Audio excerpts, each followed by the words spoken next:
Bonjour à tous. Merci beaucoup pour l'invitation, hein, ça fait plaisir d'être là. C'est la deuxième fois que Pierre Hubert me sort du laboratoire pour présenter les mêmes travaux. Il m'a demandé de faire la même présentation, donc désolé pour ceux qui ont déjà entendu. J'ai quand même essayé de changer un petit peu pour ne pas répéter tout le temps la même chose.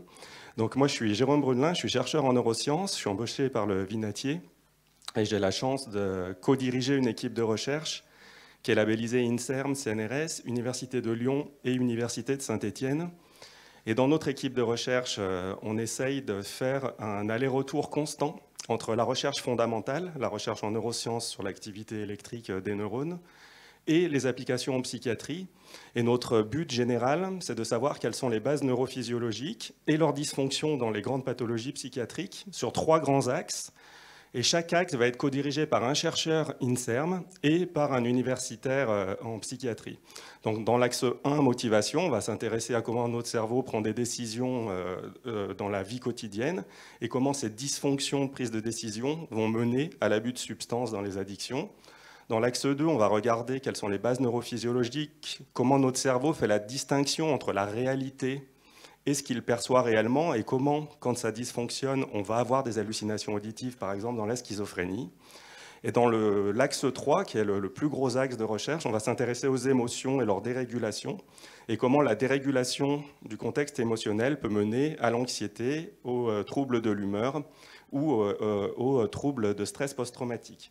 Donc on utilise beaucoup l'imagerie cérébrale et l'électroencéphalographie pour mieux décrypter quelles sont les bases neuronales de ces grandes fonctions et comment elles dysfonctionnent et où elles dysfonctionnent dans les pathologies. On utilise une approche dimensionnelle et transdiagnostique, donc on utilise des sujets sains pour essayer de créer des lésions virtuelles qui vont mimer l'apparition des symptômes pour comprendre quel circuit cérébral est à l'origine de l'apparition des symptômes. Et puis on essaye d'appliquer les mêmes techniques mais avec d'autres paramètres pour aller diminuer ces symptômes chez les patients. Donc on fait ça beaucoup avec les techniques dont je vais vous parler aujourd'hui chez les personnes qui ont des symptômes qui sont résistants à tous les traitements disponibles actuellement. Mais on s'intéresse aussi dans le modèle du staging au sujet avant qu'apparaissent les symptômes pour essayer de proposer des prises en charge innovantes pour empêcher l'apparition du premier épisode. Et donc on utilise beaucoup de techniques pour savoir comment le cerveau fonctionne au repos, mais aussi quand on va aller le challenger un petit peu avec des situations écologiques comme les situations de stress. On fait des situations de stress en laboratoire pour voir comment le cerveau réagit et comment on peut le modifier. On utilise la pharmacologie et les techniques de stimulation cérébrale non invasive dont on va parler aujourd'hui. Donc nous, dans l'équipe, ça fait une vingtaine d'années qu'on utilise ces techniques de stimulation cérébrale non invasive pour en faire des thérapeutiques pour les pathologies psychiatriques, notamment dans la dépression et la schizophrénie. C'est vraiment les 2 grosses indications qu'on a développées ici dans l'équipe. Et notre laboratoire est vraiment situé au cœur du soin, puisque la plus grande partie de mètres carrés de notre laboratoire est juste en dessous de l'amphithéâtre, à côté des unités de soins. Et on a aussi un petit peu des antennes aux Hospices civils de Lyon, à l'hôpital neurologique et à l'hôpital Édouard Herriot. Et on a une partie de l'équipe qui est aussi au CHU de Saint-Étienne. Donc ces techniques de stimulation cérébrale, on les utilise nous depuis une vingtaine d'années, mais ça fait beaucoup plus longtemps qu'on a remarqué que l'utilisation, l'apport d'électricité à l'extérieur du cerveau, ça allait pouvoir modifier l'activité du cerveau et modifier le comportement des individus.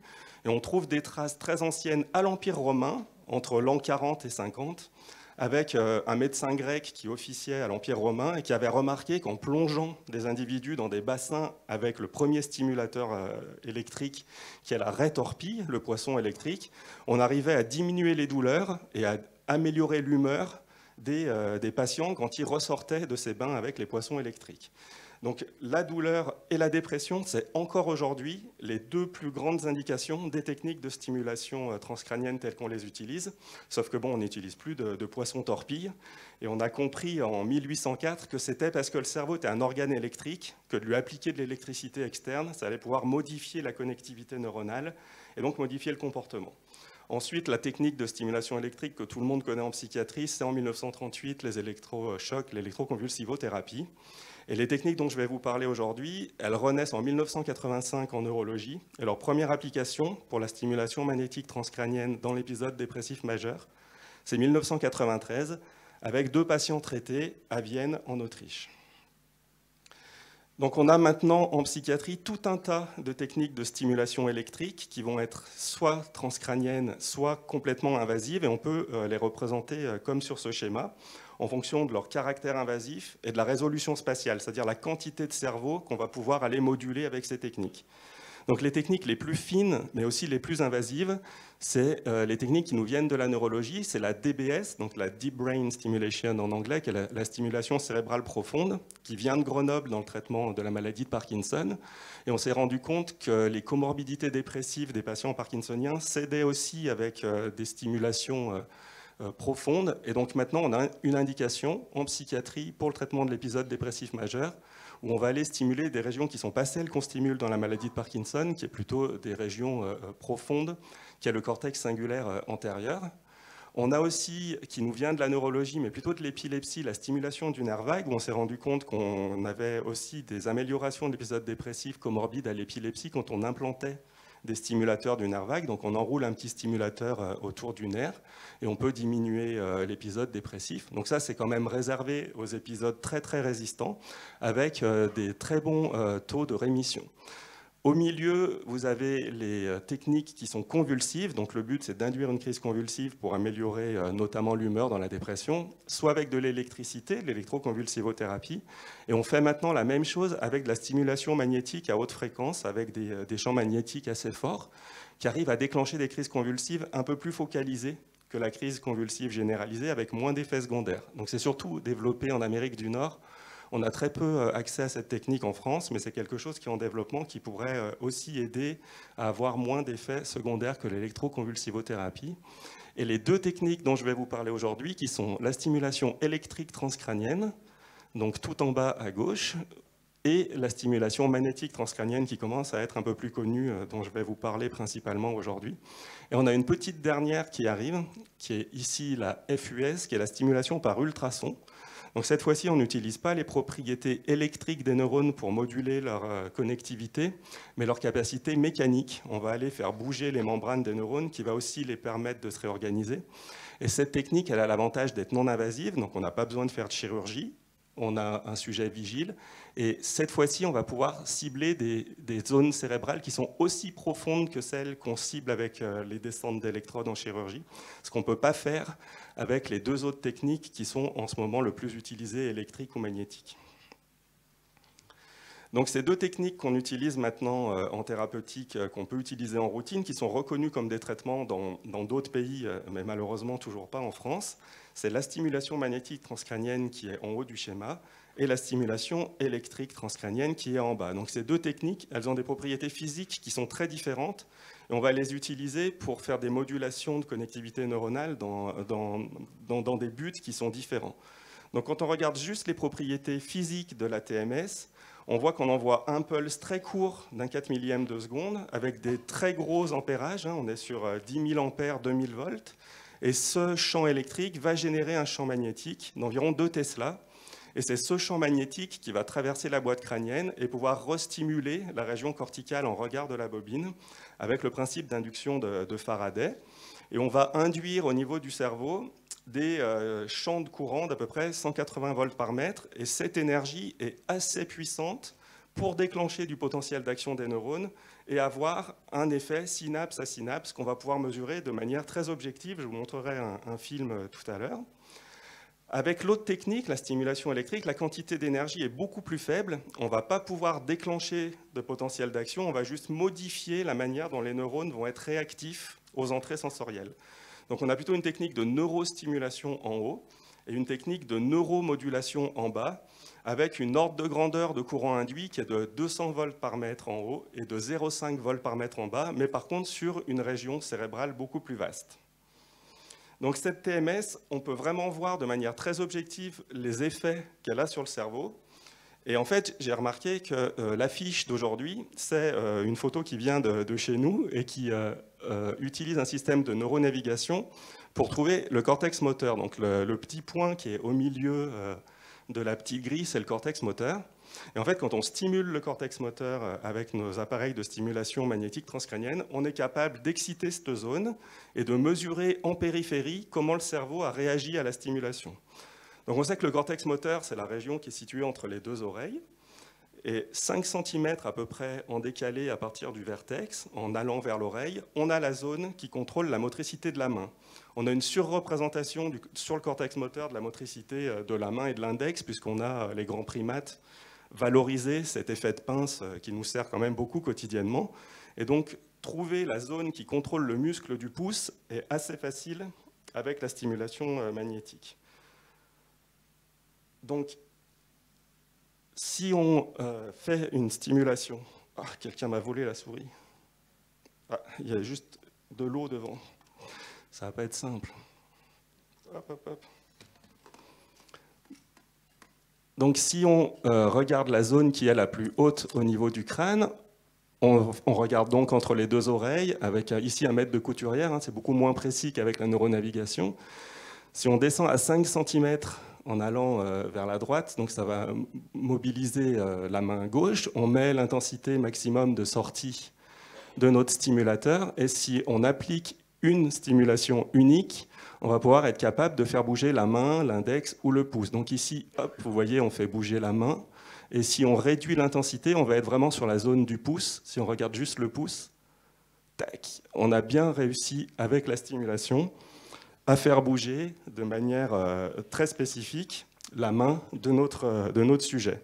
Donc en fait, cette technique qui permet d'avoir un effet qu'on mesure de manière très objective, ça nous permet, avant chaque séance de TMS, d'individualiser la dose de stimulation qu'on va envoyer, parce qu'on voit très bien comment le cerveau réagit à la quantité d'énergie qu'on lui envoie, et quelle quantité d'énergie est suffisante pour avoir une réponse physiologique.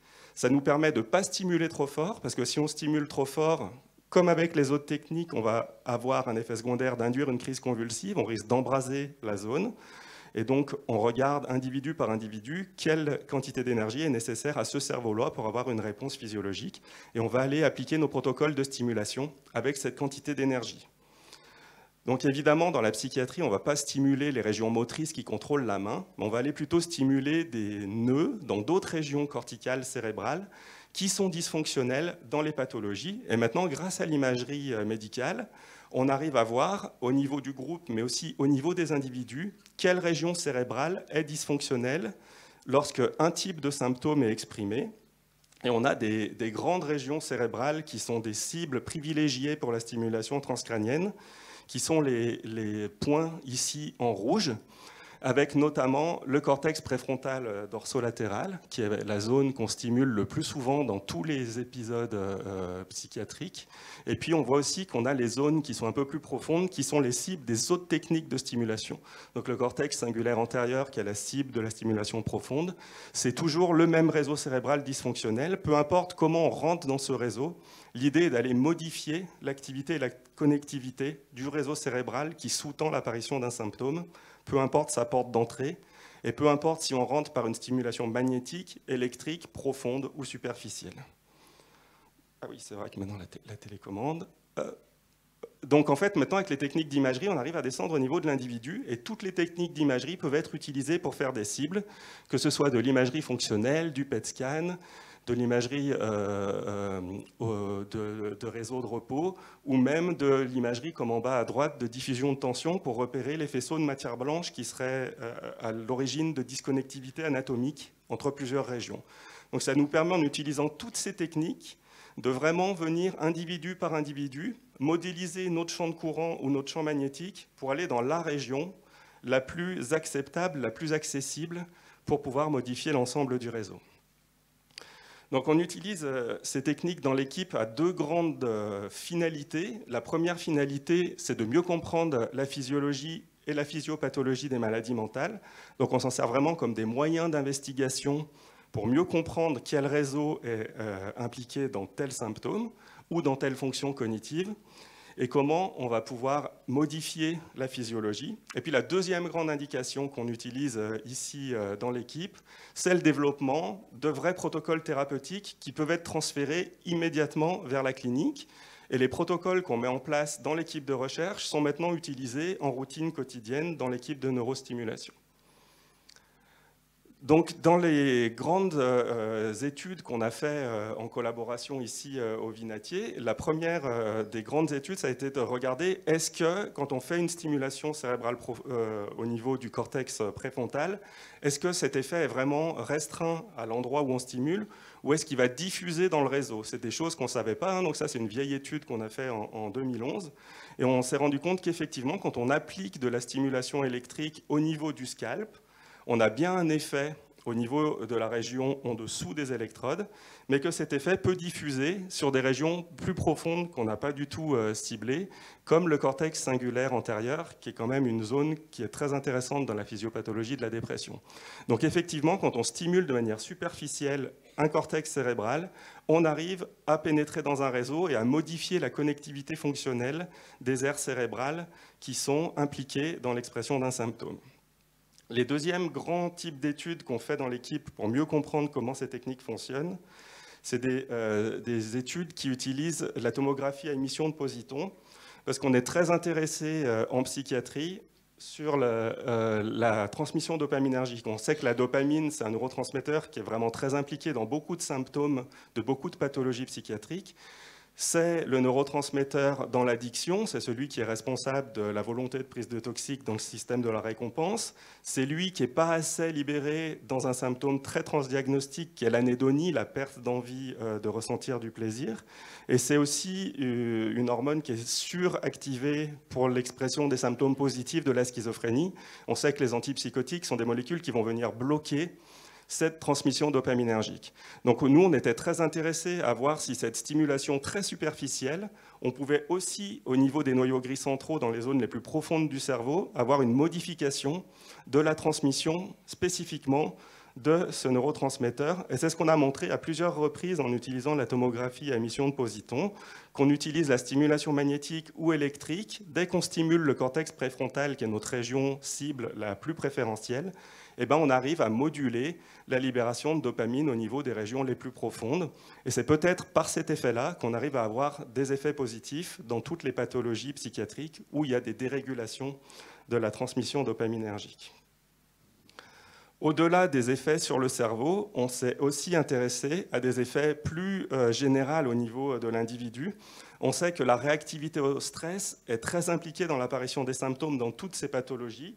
Donc c'est plutôt en réactivité au stress où on va avoir de la consommation de toxiques. On sait qu'il y a une vulnérabilité stress dans le modèle de la schizophrénie, où un épisode psychotique peut être entraîné par une hyperréactivité au stress. Et on sait également que le stress a des effets très déficitaires dans la dépression, en allant, par exemple, tuer complètement les neurones de l'hippocampe et ensuite avoir un phénomène d'exotoxicité des neurones. Donc en fait, on a regardé l'hormone du stress, la réactivité biologique au stress, qui est assez facilement mesurable dans la salive, qui est le cortisol, qui est le dernier élément qui est relargué dans le corps après la situation stressante aiguë. Et donc, comme vous voyez sur la courbe bleue, quand on stresse un individu, il libère du cortisol et on voit une cinétique. Après le stress, le cortisol augmente, puis 2 heures après, il rediminue.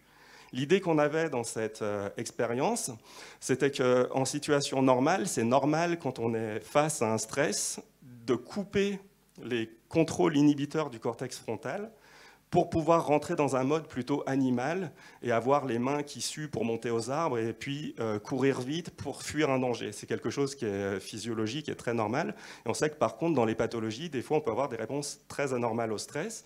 Et donc, remettre artificiellement, électriquement, de l'activité dans le cortex préfrontal qui, lui, est coupé par le stress, est-ce que ça permet de réguler la réactivité? Et c'est ce qu'on a montré avec la courbe orange. Quand on remet électriquement de l'activité dans le cortex préfrontal, on a moins de libération de cortisol, on est moins sensible biologiquement au stress quand on réactive les régions les plus cognitives de notre cerveau, les plus en avance dans la phylogénie, dans l'évolution. Ce cortex préfrontal, qui est vraiment le cortex de l'humain, ça nous permet de reprendre le contrôle, même sur notre réactivité biologique très animale. Et dans une deuxième étude, on est allé voir chez des sujets à risque de développer des pathologies mentales, qui sont les sujets à risque de développer la schizophrénie, qui ont une hyperréactivité au stress. Donc on voit que quand ils sont stressés, c'est donc la courbe avec les points noirs, ils augmentent de 280% leur cortisol, alors qu'on est plutôt sur du 180-190% chez les sujets sains.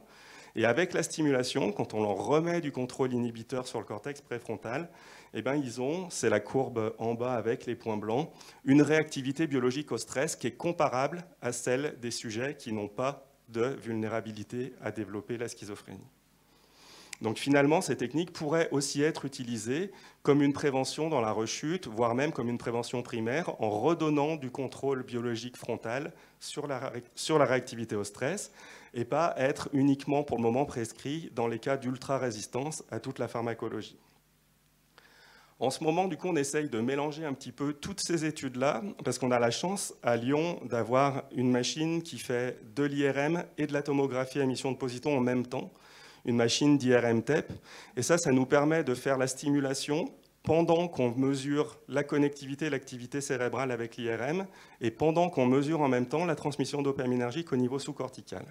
Donc on est en train de faire des études où on voit en direct quand on stimule ou quand on ne stimule pas, quelle est la réactivité de la dopamine et comment le cerveau mène sa connectivité pour que ces régions frontales envoient des régions ou des commandes inhibitrices ou excitatrices dans d'autres régions, pour essayer de mieux comprendre comment cette technique fonctionne. On fait ça au repos. On fait ça avec nos protocoles de stress aigu. Donc, comment, quand on stresse un individu, on enlève la connectivité au cortex préfrontal. Comment, quand on la remet avec l'électricité en situation de stress, on arrive à modifier la connectivité cérébrale, la transmission dopaminergique et la libération de cortisol. Donc ça, c'est pour mieux comprendre la physiopathologie. Et avec cette même technique, on s'intéresse aussi, non pas cette fois-ci au stress aigu, mais au stress plus chronique. Parce qu'on sait que le stress chronique, comme les traumas dans l'enfance qui sont source de stress, vont modifier à long terme la connectivité cérébrale, et comment cette connectivité cérébrale modifiée par nos traumas infantiles vont plus ou moins répondre à des stimulations hédoniques positives. Donc pour faire de la stimulation hédonique positive, à Lyon, on a une histoire très forte d'utilisation des odeurs. On sait que les odeurs positives, elles vont aller libérer de la dopamine. C'est quelque chose qu'on arrive à mesurer de manière assez forte. Et donc, on va regarder comment ces odeurs positives vont libérer plus ou moins de dopamine selon nos traumas et comment nos traumas nous empêchent de ressentir à l'âge adulte du plaisir comme on aurait pu en ressentir si on n'avait pas eu des disconnectivités installées depuis très longtemps pour ne plus avoir la même interaction avec notre environnement. L'utilisation des odeurs, c'est quelque chose qui nous intéresse vraiment beaucoup parce que les odeurs, c'est quelque chose de très direct. On sait qu'en uniquement 2 synapses, en 2 neurones, on arrive à libérer de la dopamine, ce qui n'est pas le cas avec les autres stimulations hédoniques qui vont demander beaucoup plus d'interprétation du cerveau. On ne peut pas faire ça avec, par exemple, de l'argent, parce qu'il faut quand même plus réfléchir à qu'est-ce que je vais faire de cet argent. Ici, l'odeur, on est vraiment en direct. On sait que 650 millisecondes après la présentation d'une odeur, on a de la dopamine qui sort. C'est vraiment quelque chose de très physiologique et pas quelque chose de très imaginé. Qu'est-ce que je vais bien pouvoir faire de cet argent? Oui, je pourrais faire ça. Qui demande des capacités cognitives beaucoup plus longues. Donc on a mis en place en bas un système très compliqué qui nous permet de mesurer exactement le timing entre l'arrivée de l'odeur, la décharge de dopamine et comment cette odeur va modifier la connectivité cérébrale avec la TMS. Donc ça, c'est des études qui sont en cours, où on essaye de faire des choses compliquées. Et en fait, ces choses compliquées, on essaye de les transférer ensuite sur des choses plus simples dans la clinique, que je vous montrerai juste tout à l'heure. Parce que maintenant, je vais vous présenter les études cliniques qu'on a menées et comment ces techniques peuvent être des outils thérapeutiques. Donc pour les études cliniques, je vais vous présenter 2 grandes indications en sachant qu'il y a plus d'indications que ça. La première indication, c'est le traitement de l'épisode dépressif majeur. Donc on sait que dans la dépression, on va avoir un débalancement d'activité entre le cortex préfrontal à gauche et à droite. Et l'idée a été soit de stimuler le cortex gauche, soit d'inhiber le cortex droit, pour essayer de refaire un équilibre entre l'activité cérébrale de ces 2 régions, à gauche et à droite des hémisphères. Et on a mené ici à Lyon une étude multicentrique nationale. Donc, je sais qu'il y a beaucoup de centres ici qui ont participé, hein, dont Dijon, par exemple, Villévrard. C'est des centres qui sont équipés en stimulateurs et avec qui on travaille depuis très longtemps. Et dans cette étude, on a montré que la stimulation magnétique transcrânienne était aussi efficace que l'invalafaxine pour réduire les symptômes dépressifs dans l'épisode dépressif majeur après l'échec de 2 traitements pharmacologiques. Donc en fait, l'ATMS peut se placer comme un traitement antidépresseur. Et c'est ces techniques de stimulation avec ces paramètres qui sont issus de cette étude qui sont utilisés en clinique dans l'unité clinique qui sort du cadre de la recherche. Donc en seulement 10 ans, on peut transférer ce qu'on a montré en recherche pour une utilité pour les patients en général. On essaye maintenant de coupler tous nos efforts de recherche pour pouvoir proposer une technique plus efficace, puisqu'avec la TMS, on a à peu près 30 à 40% de sujets qui vont être répondeurs, on a 30% de gens qui vont être en rémission après des protocoles de TMS qui sont classiquement de 4 à 6 semaines. Donc maintenant, on essaye de modifier ces paramètres pour proposer des choses plus incisives et plus rapides. Et en ce moment, on a une étude dans le service qui combine des techniques plus incisives. Au lieu de faire 1 séance par jour, on fait 5 à 10 séances par jour, ce qui permet d'avoir en 2 semaines le nombre de séances nécessaires pour avoir un effet thérapeutique, au lieu d'attendre 6 semaines, ce qui est quand même un gain considérable pour les patients. Et on combine ça à la neuronavigation. Donc on détermine, c'est le schéma au milieu en bas, quel est le point anatomique le plus adapté individu par individu pour recevoir les stimulations. Et on combine ça, comme on a vu que les odeurs, ça permettait de libérer de la dopamine, avec de la diffusion passive d'odeurs. On n'utilise pas notre grosse usine à gaz, le gros schéma que je vous ai montré, où on calcule à la milliseconde quand on voyait les pulses. On fait simplement de la diffusion passive d'odeurs positives, et on se rend compte que cette diffusion passive d'odeurs positives, elle prépare le cerveau à entrer dans une connectivité du circuit de la récompense, et on a un meilleur effet de la TMS pour réduire la dépression avec cette combinaison. Donc on essaye toujours de faire des choses compliquées pour être sûr de ce qu'on fait, mais pour les transférer sur des choses plus pratiques et plus faisables ensuite pour la clinique. La deuxième grande indication qu'on a développée depuis une vingtaine d'années dans le service, c'est le traitement des hallucinations auditives dans la schizophrénie. On a utilisé la stimulation magnétique avec cette première publication en 2005 où on vient inhiber le cortex temporopariétal avec de la TMS et on avait une réduction d'à peu près 20 à 25% des hallucinations. Malheureusement, quand on utilise la TMS dans le traitement des hallucinations auditives, on a peu ou pas d'effet sur le reste des symptômes de la schizophrénie. Et c'est très rare qu'un patient schizophrène qui est résistant au traitement, il n'ait plus que des hallucinations. Il y a souvent d'autres symptômes sur les autres sphères de la schizophrénie qui sont résistantes. Donc on a proposé il y a une dizaine d'années d'utiliser l'autre technique de stimulation, la stimulation à courant électrique, qui permet de stimuler 2 régions cérébrales en même temps, et non plus une seule comme avec la TMS. Et donc d'utiliser ce montage avec une stimulation du cortex préfrontal et une stimulation du cortex temporal pour diminuer les hallucinations. On a les mêmes effets qu'avec la TMS, à peu près 30% de diminution pendant au moins 3 mois. Mais cet effet, on pouvait aussi le mesurer sur le reste de la symptomatologie de la schizophrénie. Donc on utilise aussi maintenant cette technique en clinique pour réduire les symptômes de la schizophrénie déficitaire. Donc on essaye actuellement de modifier les paramètres de stimulation pour avoir plus d'effets thérapeutiques. Et au lieu de faire du courant continu, on modifie un peu la forme de courant. Et on se rend compte que ces modifications de la forme de courant permettent d'avoir un effet, même chez les patients les plus résistants, qui sont les patients qui résistent à la clozapine, qui étaient les patients qui répondaient le moins à nos anciennes techniques. Donc là, même chez les patients résistants à la clozapine, on arrive encore à avoir un effet avec à peu près 30%, 40% de diminution des hallucinations. Donc on est en train d'analyser les résultats d'une étude multicentrique où 11 centres en France ont participé, où on a inclus 140 patients, pour essayer de voir si cette nouvelle forme de courant a un intérêt ou non dans le traitement des hallucinations auditives de la schizophrénie.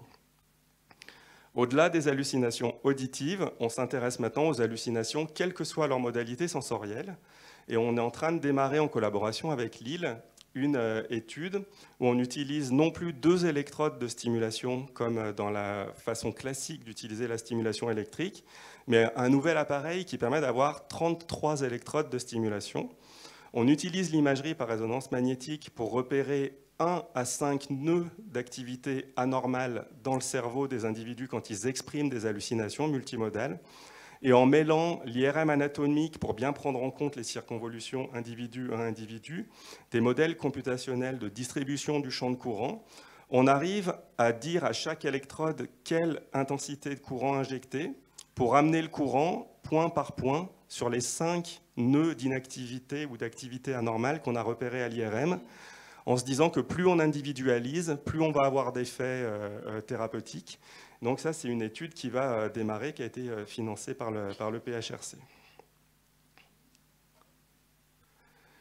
La finalité de tout ça, c'est d'établir des guidelines et que ce soit assez clair. Donc quand on regarde le nombre d'études par année, on a peut-être 8000 études qui utilisent maintenant ces techniques dans toutes les indications en psychiatrie. Donc c'est très difficile d'être à jour dans la littérature.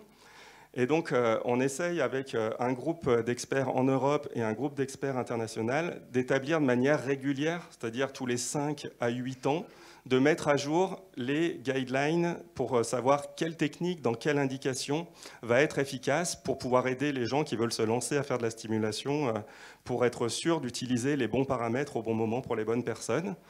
Et donc, on a fait les premières guidelines en 2014. Elles ont été révisées en 2020 pour la TMS. On a fait les guidelines en 2017 pour la TDCS. On les a révisées en 2020 au niveau international. Et là, on est en train de refaire les guidelines européennes. Parce que la façon d'établir les guidelines, comme beaucoup de choses d'ailleurs, sont très différentes entre l'Europe et les États-Unis. Ça ne va pas vous étonner que je vous dise ça. Et où on en est pour le moment, c'est qu'on a des niveaux de preuve. Et la seule indication où on a un vrai niveau de preuve d'efficacité, c'est l'épisode dépressif majeur résistant, que ce soit pour la TMS ou la TDCS.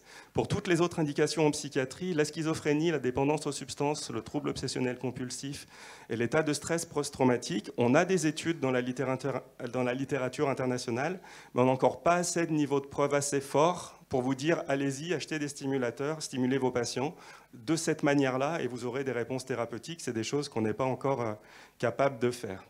C'est quand même quelque chose qui nous occupe beaucoup, donc on essaye vraiment d'être à jour pour pouvoir proposer des protocoles le plus simples et le plus transférables possible.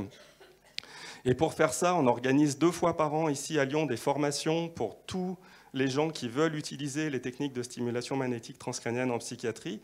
Donc on a déjà formé plus de 650 personnes sur à peu près tout le territoire. J'espère bien qu'on va pouvoir aller en Corse, former les Corses dans pas longtemps. Et au niveau européen, on essaye aussi de normaliser ça au niveau européen, parce que souvent, ce qu'on n'arrive pas à négocier avec la Haute Autorité de Santé, on arrive plus à le négocier avec la Commission européenne.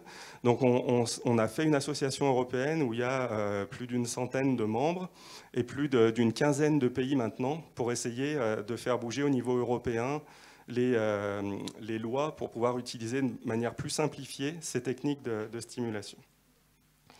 Je vous remercie pour votre attention. Je vous ai mis ici les sites internet si vous voulez regarder ce qu'on fait au niveau européen, au niveau français ou au niveau de l'équipe. Donc le psyr2team.com, c'est l'équipe ici en dessous, l'association européenne, l'association française. Donc je remercie bien sûr tous ceux qui nous donnent de l'argent. Et je vais laisser la parole à Imelda, qui est infirmière, mais attachée de recherche clinique, mais infirmière avant tout, et qui va vous présenter comment les infirmiers, les infirmières peuvent nous aider dans nos équipes de recherche, qui sont plutôt des équipes de recherche en neurosciences, mais qui ont quand même une valence pour faire du traitement pour la psychiatrie. Merci Jérôme. Tu me mets la slide, s'il te plaît.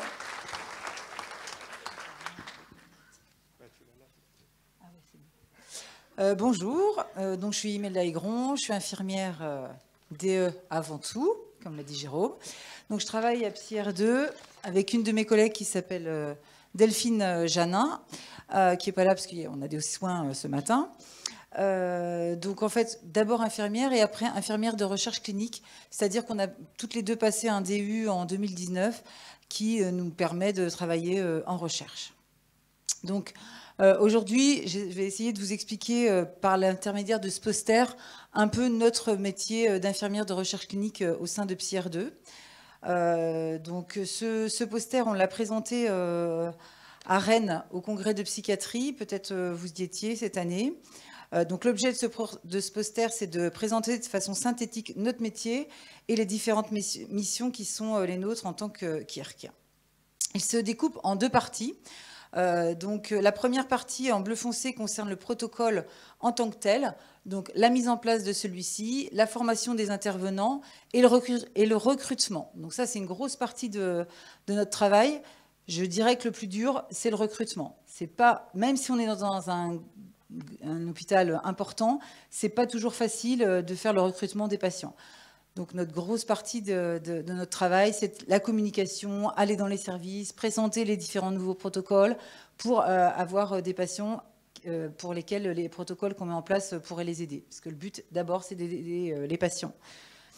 Donc ça, c'est la première partie en bleu foncé. La deuxième partie en bleu clair, elle concerne le participant en tant que tel. Donc l'inclusion de celui-ci, les examens nécessaires suivant les protocoles auxquels ils vont participer, les soins en tant que tels et le suivi du déroulement du protocole. L'intérêt d'être infirmière de recherche clinique par rapport à une ARC, assistante de recherche clinique, nous, on a les deux casquettes. Donc, du coup, on peut faire le côté administratif, entre guillemets, et le côté soins. C'est ce qui est plaisant en tant qu'infirmière, d'abord, enfin, en tout cas pour moi. C'est l'ensemble des deux, mais c'est bien aussi de pouvoir continuer les soins auprès des patients et de voir les résultats des protocoles sur les patients. C'est ce qui est intéressant. Donc, dans le cadre spécifique de l'unité de PsyR2 que vous a présenté longuement Jérôme, donc ce sont des techniques de neuromodulation. Donc l'infirmière, elle a une place prépondérante dans l'accompagnement du patient tout au long du parcours. Que ce soit la présentation lors de l'inclusion avec les investigateurs, qui sont souvent des médecins. Donc on est souvent présent avec eux pour expliquer aux patients ce qu'est le protocole, parce qu'évidemment, il faut son adhésion, son consentement. Pas de consentement, pas de protocole. Après, notre grand rôle, c'est d'élaborer avec lui le planning des rendez-vous en fonction du protocole auquel il va participer et puis suivant ses possibilités. Le protocole que vous a présenté Jérôme, qui est Cobra, auquel on participe activement, il y a des IRM à programmer avant, il y a les soins pendant 2 semaines, 5 soins par jour pendant 2 semaines, il y a les rendez-vous avec les médecins avant et après, et l'IRM après. Donc tout ce côté planification, ça fait partie de notre rôle propre. Que vous dire d'autre? Nous essayons d'assurer la communication des résultats des protocoles auprès des patients quand ils en font la demande. Nos compétences d'infirmière permettent un accompagnement de qualité auprès des patients potentiellement vulnérables et souffrant de pathologies invalidantes. Parce que souvent, les protocoles peuvent être compliqués pour certains patients. Donc, avec notre pratique infirmière en psychiatrie depuis une vingtaine d'années, eh bien, on est plus apte à expliquer aux patients les protocoles en collaboration avec nos chercheurs et nos médecins. Voilà, en gros, notre métier d'infirmière ARC. J'espère que ça vous donnera envie de faire de la recherche. Merci beaucoup. Bonne journée. Au revoir.